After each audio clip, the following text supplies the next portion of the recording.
Hello everybody, it is Wednesday the 3rd of February, already halfway through the week almost, and we're going to start with our handwriting, which is according.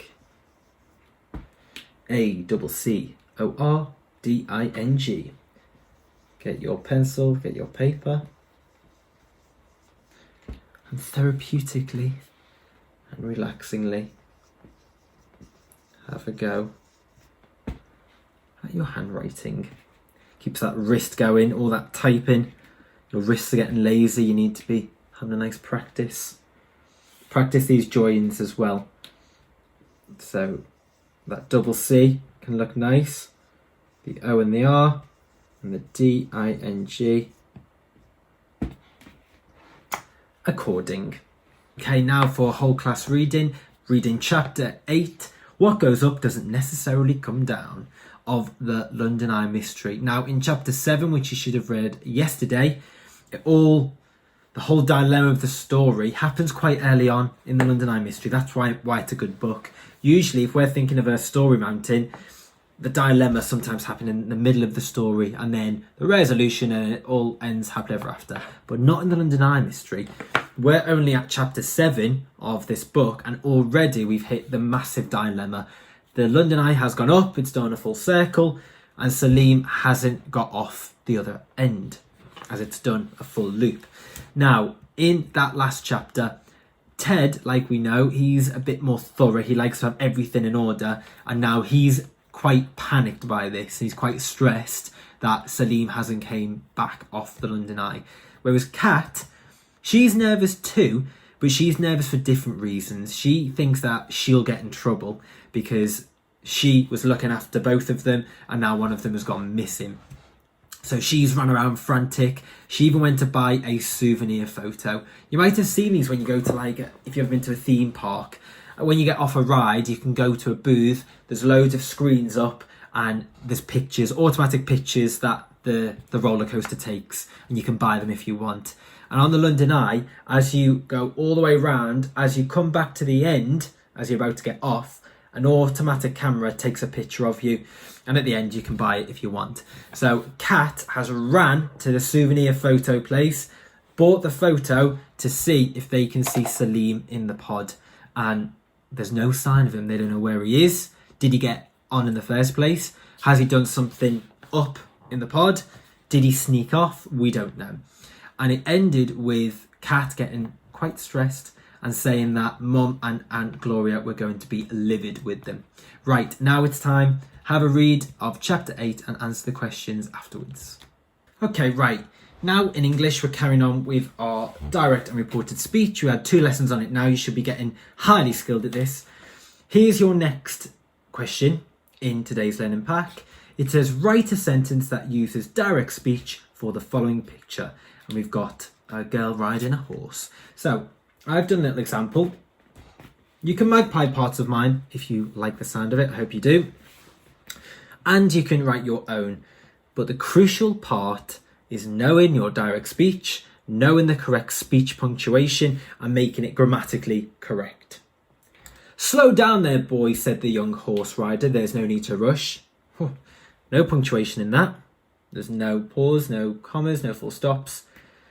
I know there is speech in there. You need to have a think which parts are being spoken. What's the spoken language here? Slow down there, boy, said the young horse rider. There's no need to rush. Harder without any punctuation in. I'll help you out. Well, said the young horse rider. Let's read before that, because if that's what she said, it must be before it. Slow down there, boy. Whoa, slow down there, boy. So she's slowing down her horse. So she definitely says that bit. This is some speech, but I need my correct punctuation. Is it reported speech? No, direct. So that means I'm allowed to put in my inverted commas, my 66 and my 99. Slow down there, boy. I can close my speech, but I know I need to do something before it. Is she shouting it? Remember my speech, friends.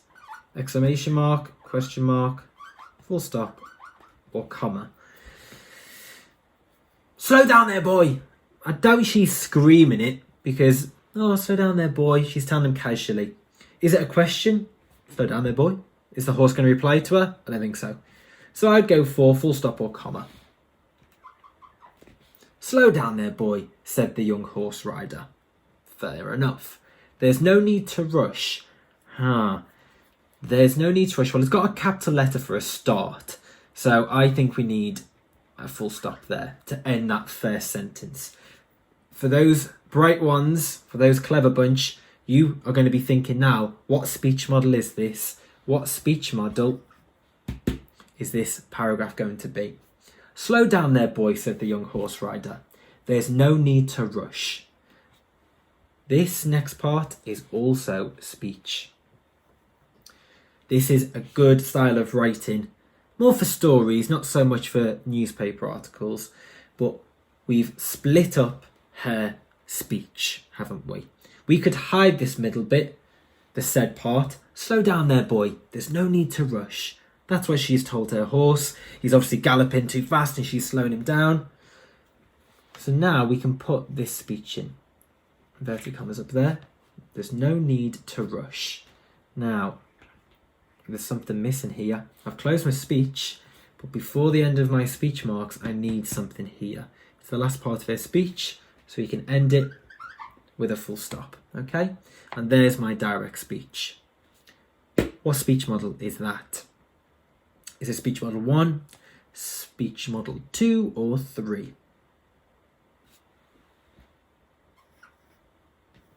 It's speech model 3, because the crucial part, and the third one is always the hardest, is because you've got to get all the correct speech punctuation in the first sentence, and then you tag on that little bit more, and it just adds that little bit of style to it. Rather than saying, slow down there, boy, there's no need to rush, said the young horse rider, we've broken it up, fragmented it, pushed it around, manipulated it to make it sound that little bit better. Okay, so there's some direct speech. Go through your pictures now in your home learning pack and have a go at that. Right, okay, I hope you got on well with your direct and reported speech. Now we're going to have a read of Lord Lucan for English. And this is all to do with the theme of disappearing and going missing. Because as we know, Selim now has disappeared. He has vanished, whatever you want to call it. There's no trace of him. They know at 11:32 he got on the London Eye. It takes exactly 30 minutes to do a full rotation. It's now 12:02. He hasn't got off. They can't see him. There's no sign of him in the souvenir picture. They've now gone to tell Mum and Aunt Gloria, who at first thought it was all a bit of a joke. Oh, he's probably gone round again. If you've ever been on the London Eye, you'll know it's very strict. It's very secure. There's lots of security guards. They even check backpacks to make sure you've got nothing you shouldn't have. So there's no way that Selim has just stayed on for another ride. As soon as you get off, they search it, they check it's safe, and they let the next people on. So we're not really sure what's going on at the minute, and there's a bit of panic going around with all the characters. And now we're going to read Lord Lucan. And this is a real man, and there's a picture of him you'll see there in your home learning pack, who did just vanish, disappear. Some say he died somewhere, some say he's off living a secret life in another country. So we'll read the story and then we'll look at possible theories, possibilities that could have happened to him. So follow as I read Lord Lucan, the theories surrounding his disappearance. The issuing of Lord Lucan's death certificate 42 years after he disappeared has done nothing to solve the mystery of what happened to him. Lord Lucan vanished from his family home in London in 1974, following the death of family nanny Sandra Rivet. Now, a nanny is someone who looks after the children, so maybe they're quite wealthy in their home, they have a nanny who just looks after all the children, while Lord Lucan, obviously quite a powerful man, goes and does his daily business. And now the interesting part there is that the death of Sandra Rivet, was it just a natural death? Let's carry on. An inquest found that he murdered her. Since then, there has been a string of theories explaining his disappearance. Lord Lucan's car was found abandoned and soaked in blood in New Haven, East Sussex. But what happened next? If he were still alive, Lord Lucan would now be 81. So there's the interesting part of it. It sounds like he's vanished or ran away, because the police have found that actually Lord Lucan murdered the family nanny Sandra Rivet. Now let's go on to the next page and have a look at the possible theories. Some of them are quite amusing, some of them are quite funny because they're a bit strange. But a lot of people, this was all over the news, and he was wanted basically. They think he committed a crime, that he murdered someone. So internationally, around the whole world, countries were looking for this man. There was pictures of him, like the one you can see, looking for him. And if the police seen him, to send him back to England to be arrested and put in prison. But people then said they saw him, and there were sightings around the world. So let's have a look now. The theories about his disappearance. Lady Lucan said at the time of her husband's disappearance, he had admitted to killing the nanny and that it had been an accident. She said she believed he had jumped off a ferry leaving New Haven. So the wife, Lord Lucan's wife, Lady Lucan, said, oh, well, yeah, he admitted everything and he just got on a ferry and I never seen him again. Really quick as well. That's reported speech. Number one, she said she believed he jumped off a ferry. She said she believed. Pronouns, reported speech, not direct. Reported speech, okay? If that was direct speech, it would be, Lady Lucan said, I believe he jumped off a ferry leaving New Haven, okay? Anyway, number two. The first reported sighting of Lucan was in January 1975, when he was supposedly spotted in Melbourne, Australia. 5 months later, he was apparently seen in Cherbourg and Saint-Malo, both in France. So all of a sudden, hang on, he's from England, but then he's been spotted in Australia, the other side of the earth, and now back in Europe, not far away, just over the English Channel in France. Okay. Number three. Police in South Africa examined fingerprints supposedly left on a beer glass by Lord Lucan in Cape Town. Now, Cape Town is the capital of South Africa. So now we've got all these different continents now. He's going England, France, Australia, South Africa. Now we've got these massive sightings all around the world. Was he travelling the world? I doubt it. He's probably hiding away if he's escaped. Number four. Sightings were reported in Mozambique and then Bulawayo, and there were even claims he lived in India as a hippie called Jungly Barry. Crazy, okay? Who knows? Jungly Barry could be Lord Lucan. We don't know. Then, number five, in 1978, Barbados police were asked by Scotland Yard to investigate reports that a British resident was sending money to Lord Lucan in South America. Again, now we've got another continent. Then Barbados police have also got South America, all these different places. And that might be more realistic, that one. If they're investigating money being sent, it could be that Lady Lucan does know where he is, where Lord Lucan escaped to, and she's sending him money. Again, don't know why he'd want British pounds if he's living in South America, but... Number six, another country. In 2007, the search switched to New Zealand after claims he had been living in a car, while in 2012, his brother Hugh Bingham said he was sure Lord Lucan had fled to Africa after the murder. So in 2012, decades after he ran away in 1974, his brother then says, oh yeah, I'm sure actually he probably went to Africa.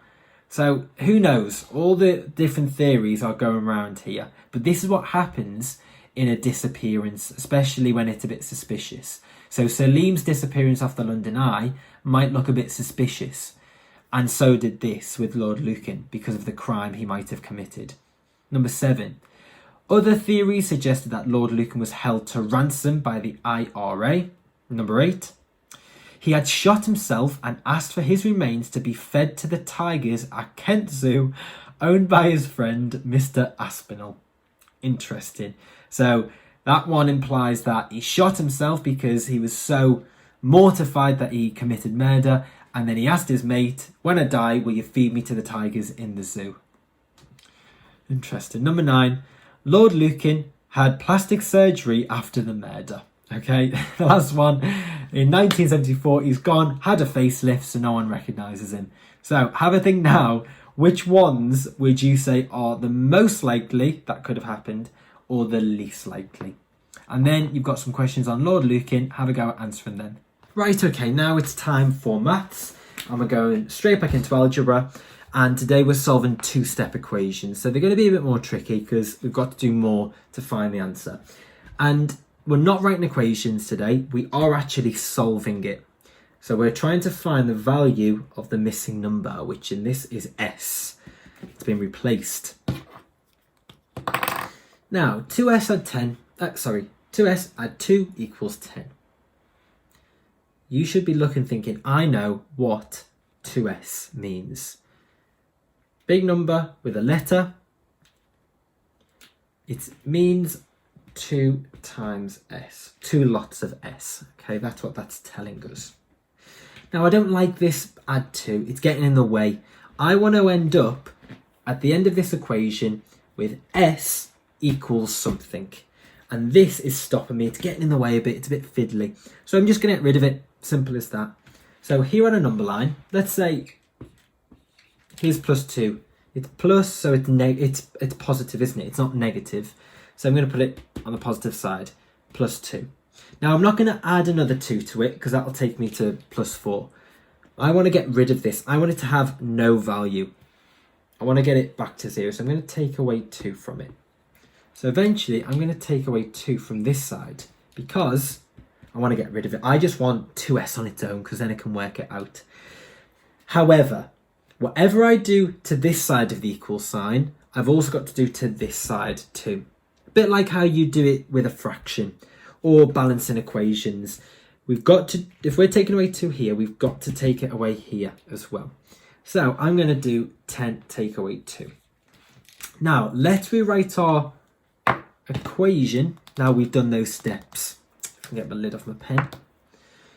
So 2s take away 2 from that makes it 0. So now we're just left with 2s on its own because we've got rid of that now because we've took 2 away. Equals 10 take away 2. Well, what's 10 take away 2? It's 8. And now I'm in a position where I can solve this quite easily. 2s equals 8. 2 times something equals 8. Because remember, 2s is 2 times s. 2 times something equals 8. Or you could do 8 divided by 2. Have you got the answer yet? Is 4. So s, we've now worked out, equals 4. Okay? This is the tricky part. You've got to really look and think, right, if it's plus 2, I want to get rid of that value. And that's how you do it. Whatever you do to this side, you must do to the other side as well. Right, same logic as the last one. X plus 4 equals 9. Don't like this plus 4. I just want to be left with x on its own so I know what it's worth. So what can I do? Let's go back to our number line. It's positive because it's a plus 4. What can I do to get back to 0 and make it have 0, no value? That's right, I can take away 4. If I've done it to this side though, remember, I've also got to do it to this side, balancing that out.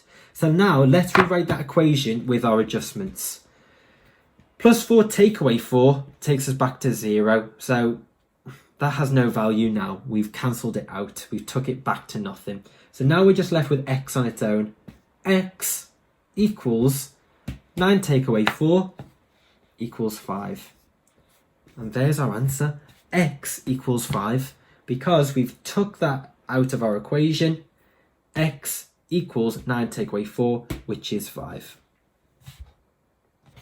This one now. X take away 12 equals 9. Here's our little fiddly bit again. We want to get rid of him. But now it's not add 12, it's take away 12 Now it's a minus. So he goes up there. Back to our number line. It's not a positive number, it's negative. It's a negative number here. Take away 12, so we need to get it on our negative side.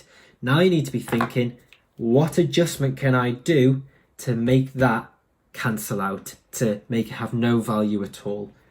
Well, to get it back to 0, what do I need to do to minus 12 to get to 0? Correct, I need to add 12. Whoops. Whatever I do to this side though, I've got to do to this side. So I've added 12, I need to do the exact same over here. So now let's rewrite our equation with our adjustments. Negative 12, add 12, takes us back to 0. No value there at all anymore. So we're just left with x. X equals 9 plus 12. What's the value of x?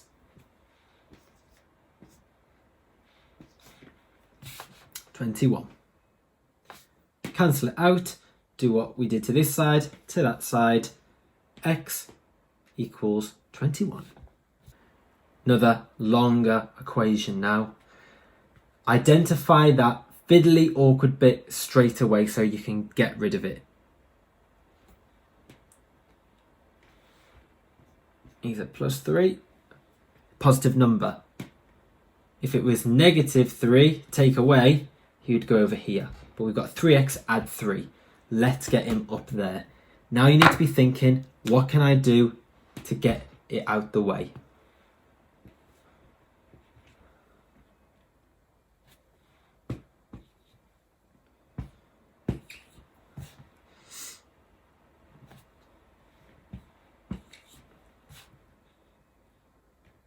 You with me? And now we can rewrite it.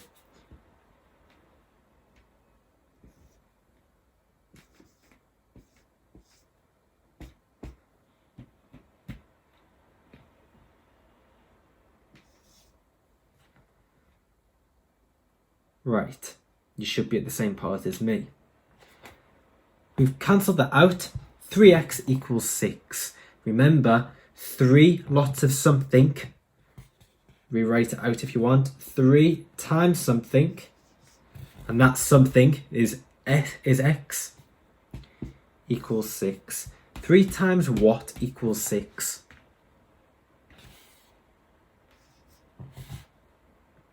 So what's our missing number? Again, remember, algebra is just a missing number, and that x is our missing number, isn't it? So we've worked out that x equals 2.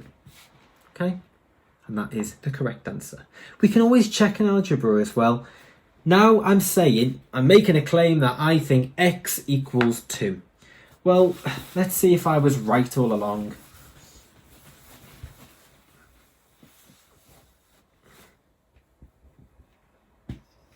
I said x equals 2.